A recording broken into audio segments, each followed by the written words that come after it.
Welcome back to Secondhand Sellers, where we talk all things thrift, resale, and secondhand. I'm Sarah. And I'm Klayton. Today we're going to be talking about whether you know if you are cut out for resale for a hobby or full time. Yep, I think so. You can be both in your lifetime. Some people will be one or the other. But I think probably most people who end up full time were hobbyists at some point. Yeah. Correct me if I'm wrong, Don. If you were a full-timer right out the gate, tell us how you did it, for one. And two, how long it took you to get there and why you started, jumped in seriously as opposed to taking the slow approach. But what would you say? So I know it's your goal to be a full-timer. Eventually. Right now, I'm still in the hobbyist stage.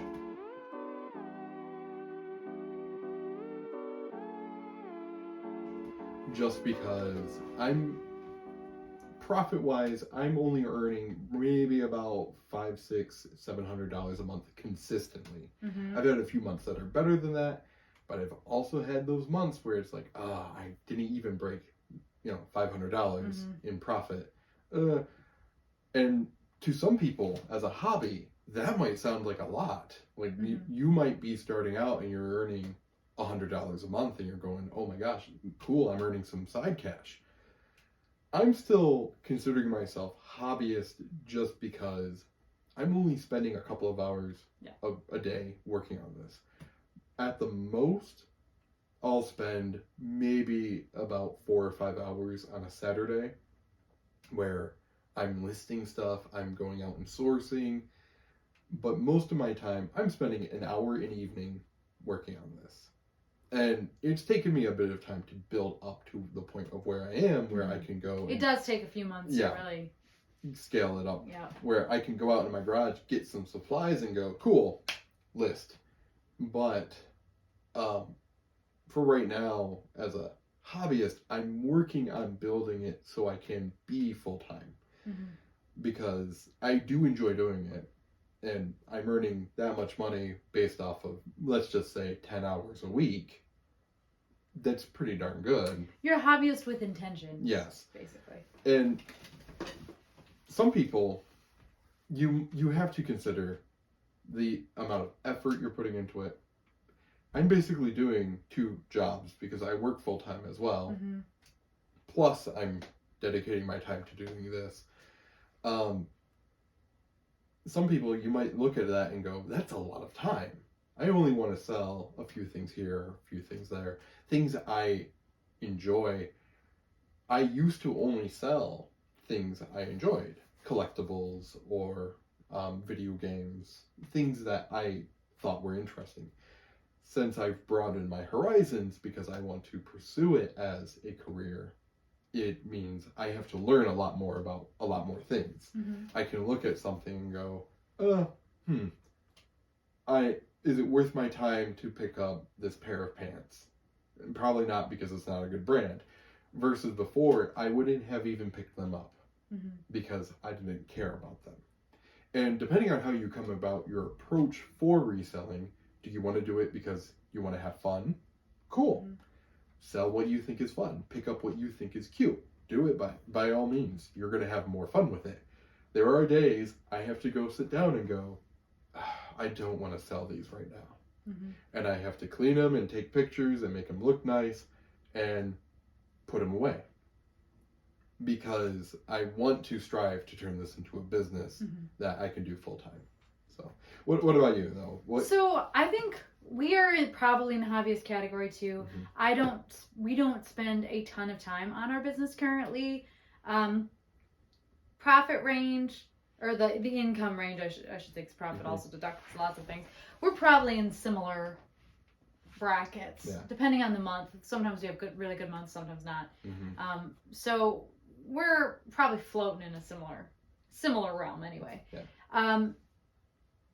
The difference is our business, Keeled Overstock, we're splitting. So I split with my sister. So obviously it is not equivalent for me to a full-time job. It's not, or even a really solid part-time job. Mm-hmm. It's a nice little extra money coming in every month, which is nice. It is fun sourcing. That's my favorite part. It's interesting picking up cool things, finding cool things, learning about the things that are out there and things you never knew about. Some things have really interesting pasts and histories to them. I like that part. But I would say I'm also in that hobbyist with intention section. I don't know if I see healed overstock, maybe, as being this huge, high, like, wow, equivalent to a professional job level business. I don't know if it will get there. But what I do see is we've talked, and I actually want to enact this very soon, about getting an LLC for our business soon, like within this month, maybe even. Yeah. Just getting that LLC so it's official, so that we can also have things that are business only and our own money is a little more separated for that, like having a credit card for the business and not just putting it on ours or whatever. Yeah. Even though I pay myself back. So those kinds of things, I do have those kinds of aspirations, which I think a hobbyist only would not. It's oh, cool, I have a couple $100 or to go blow on something or to fund more hobby stuff. So I think there's a certain type of hobbyist seller that maybe you are really intensely into, like you are games, board games, or maybe you like figurines, or maybe you like whatever it is, fishing, whatever you like. And there's a certain type of hobbyist seller, I think, that is really into their hobby, and they sell the things they have as a means to acquire new things. So, all right, I've had this fishing reel for so long, it's a good quality reel, but I want this upgrade, or I want something that does something a little different. I'll sell this to someone else and use that money towards the next thing. Yep. Or people who pick up things in their hobby circle to have extra money. So maybe it's not something that they had that they're selling to upgrade, but it's something they picked up along the line. Like you mentioned, you had some D&D books and stuff. You pick up those not because you want them to use for now and then resell, but to resell so that you will have money to then pour back into your hobby. Yeah. And there's nothing wrong with that. And actually, it's a really sustainable way to have a more expensive hobby. Because I think, obviously, like especially if your money's tight, it may not be feasible to go and spend hundreds of dollars on a hobby. But if you can make that hobby kind of pay for itself, or at least help offset its cost, that's a totally cool way to do it, and a really great way to dabble in hobbies too. Like if you think something interests you, it's kind of expensive to get into, you might be able to buy secondhand for one. Yeah. Or for two, if you buy brand new and you get into it and you're like not really into it, or 6 months, a year in, you're like, it's this other thing is calling to me more, you can sell that to then fund the next thing. And I think that's a great way to do it. I think the people in our situation, we do see it as a business. So I do see Killed Overstock as a business, not just a hobby, though it does intersect with my hobbies of thrifting, secondhand shopping, that kind of thing. And that's how I got my hobbies, and the way I sourced a lot of the things in my life kind of led me into this reselling thing, partially to help pay for that. Yeah. And I think a big difference between doing it as a hobby and doing it as a business is when you're selling the items and actually getting the money, your brain immediately is just going, oh my gosh, this can be funding for X. And what you said earlier about your hobbies, when you're a hobbyist, you're thrifting, you're earning a couple $100 extra, and that can go toward, your hobby, or it can go to groceries, or who knows whatever you need. Yeah. And we both are like, cool, business, and we talk about how our funds are able to generate and go back into being able to pick up more items or pick up additional gear. You ended up getting a laptop with keeping in mind the videos that we're making. Yeah, but also I'm listing because I'm one of those people that I keep things for a really long time. I tend to. So my laptop, for instance, one of the ways that was easy to justify, I ended up getting a MacBook, and it was on sale, a few $100s off, because it was the previous, it wasn't the newest, greatest thing, but we did buy it brand new. And my previous laptop, I had when I was in undergraduate school, and I graduated from that in 2013. So if that tells you how long I keep things, a long time. And so it wasn't working great, slow, makes you want to rip your hair out. If anyone's used an old computer, you know how that is. So I did buy a computer with these things in mind. Yeah. Okay, I can business, I can use it for my business. I will use it for listing. I do use it for listing. Because it's an Apple and I have an Apple phone, you can they talk to each other really well. It's easy to send files back and forth. And Apple is known for their editing and production value. Their systems work good for producing video and audio content and stuff like that. But you have that in mind as it's gonna boost your business, not as cool, I get to get a laptop for my own personal use. I mean, you are going to use it for personal, but when we bought it was like, all right, part of this I can claim as a deduction because I will be using this for my business regularly. So that kind of thing, and I think about all right, my home internet, I can claim part of that, and even my cell phone, because I am using that for my business every week in some way or shape. So I think, I do think that is different. I think a hobbyist doesn't always think about that. They don't always think about the tax implications. Yeah. And as soon as you hit that 600 mark on eBay, they send you 1099. And so if you are going to do it seriously with any sort of business intention, even if it's a part-time business, because you can be I think there is the space in between. And maybe that's where we are. Maybe it's not hobbyist with intention. Maybe it is a secondary income for us. That is a business, but we aren't full-time. Yeah. Because you can do that too. I mean, if you started selling like crazy and you're making $10,000, $20,000 a year, no, that's not a full-time income. Normal, I say normal, but an average middling full-time income. It's lower on the lower end. But if you're bringing that into your household, that's a decent amount of money. Yeah. And that's more than just a hobby. Yeah. That is with the intention of earning money. But you are right. When we talk about, when Hannah and I get payouts, we try to keep a certain amount of money in our account for taxes and for sourcing and that kind of thing. Yeah. So it doesn't matter. Every time we get a payout, it doesn't go down to zero. Whereas if you're a hobbyist, it might go down to zero because you're making, $100 here, $50 there. Cool. You just take it out. So looking back at where you started at the beginning of the year, of last year, and you were doing it as a hobby, would you have one piece of advice for somebody who was watching, trying to determine, around that point where you were maybe I should turn this into something? What piece of advice would you give to somebody? So I think we came into it with this thought that it can help pay for this other thing and we can make a little extra money. So I think we were already thinking businessy a little bit early on. But if you were unsure, I think and this sounds so stupid, and we've said it before, but just do it. Try it, because especially with eBay, there's next to no risk. If you are not sure if you want a business, if you're not sure if you like reselling, maybe you don't like dealing with people, maybe you don't like going to the post office. If you don't know that about yourself already, that's fine.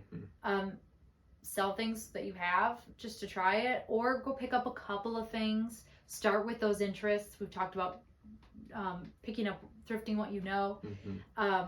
Things that you have purchased that have value because you have bought it.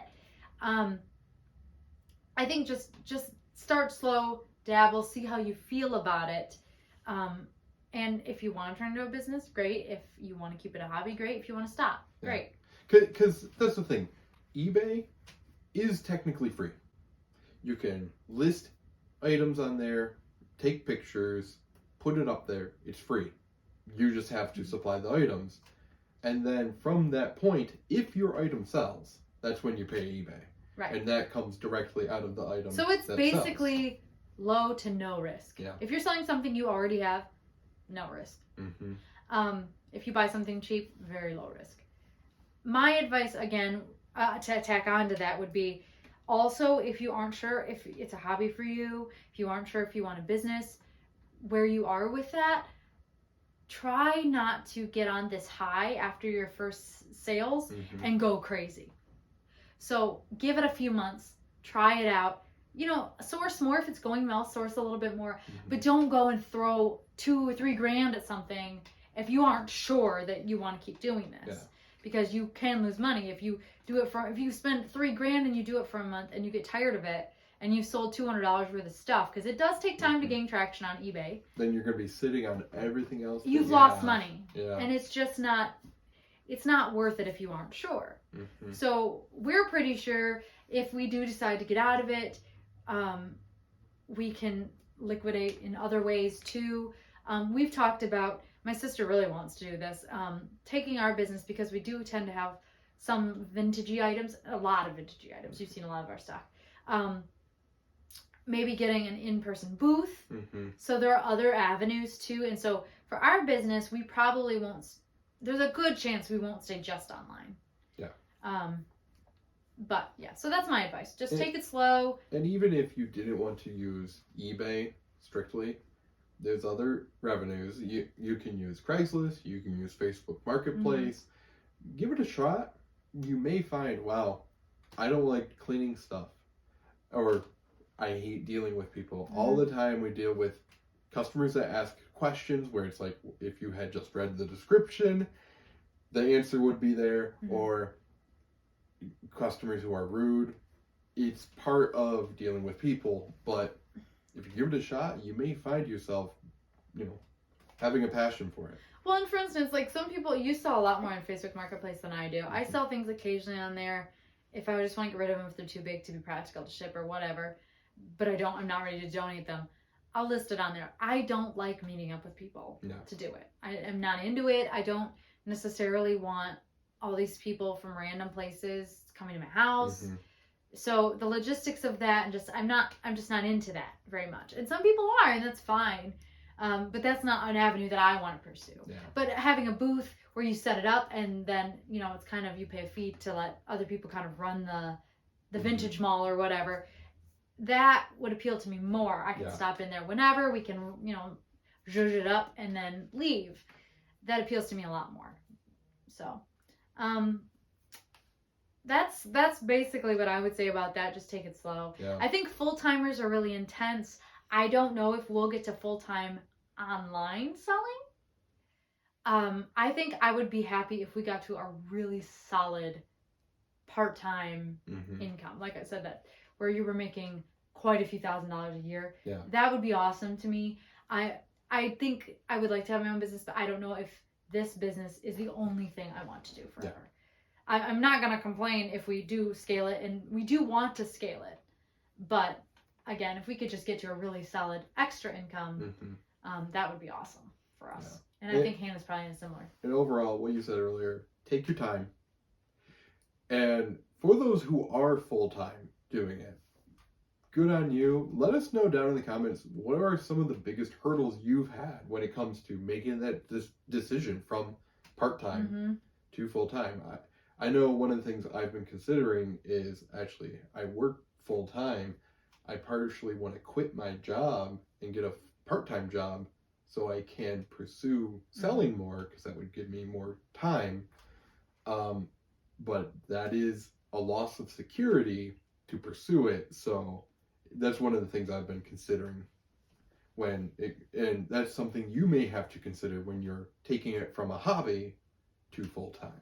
Yeah, it's something that most people will have to consider. And also, like, how much time do you want to do it? Because if you're going to be full-time, you're going to have to be listing like crazy unless you can afford to pay somebody.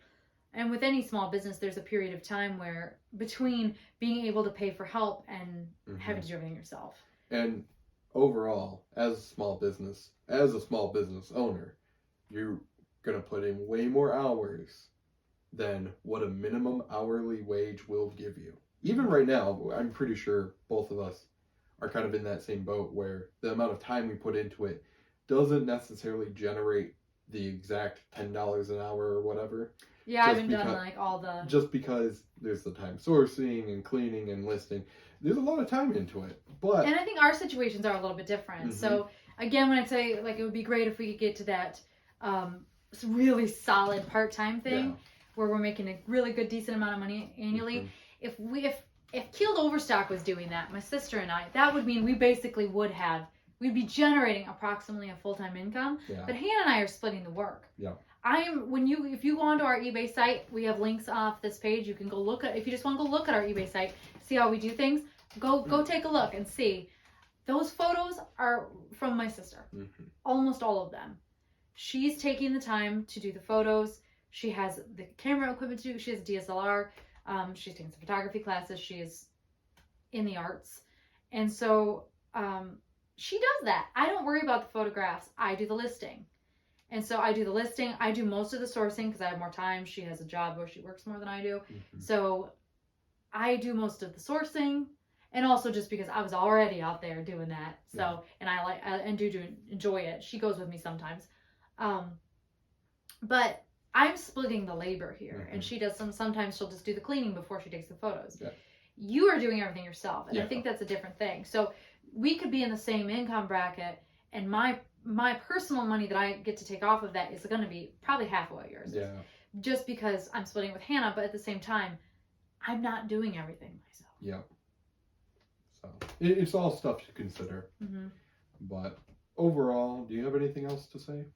No, but we love your tips. How do you define if you're a hobbyist, if you are somewhere in between like we are, that sort of part-timer, or if you're a full-timer, how did you make those decisions on what category you're in? Are you thinking about switching categories? We'd love to hear that, what your reasoning is on that. Or if you have any questions or want to bounce ideas off of us, throw them in the comments while you're down there, like and subscribe. But we try to answer our comments, so we'd love to hear from you. Yeah. Until then, be sure to tune in next week. We'll have another episode for you. Yep. Thanks so much for joining us. Bye.